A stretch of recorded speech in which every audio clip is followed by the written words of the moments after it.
বর্তমান সময়ে প্রত্যেক নারীই চায় তাকে যেন সবাই সুন্দর বলে, তাই এখন শারীরিক সৌন্দর্য বাড়াতে করছেন প্লাস্টিক সার্জারি। আজকে আমরা এর ভালো খারাপ নিয়ে আলোচনা করব না। বাংলাদেশের অনেক অভিনেত্রী সার্জারি করেছে, সেই তালিকার মধ্যে জড়িয়ে আছেন আমাদের কেয়া পায়েলও।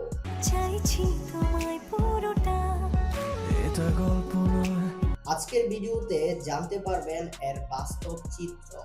সম্প্রতি এক পডকাস্টে কেয়া পায়েল নিজেই এই বিষয়গুলো নিয়ে খোলামেলা আলোচনা করেছেন।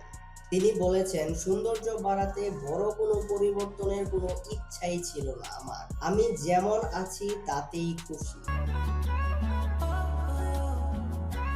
তবে ছোটখাটো দুই একটা জিনিস অ্যাড করেছি, মিথ্যা বলবো না। আর আমার ভক্তরা এমন ভাবে খেপেছে যা তারা কোনোভাবে মেনে নিতে পারছে না। তাদের এমন প্রতিক্রিয়া দেখে মনে মনে ভাবছি এবং বলছি, মাপ চাই ভাই, আর হবে না।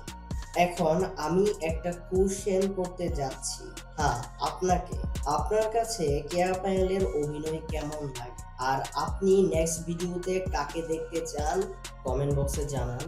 Bye bye.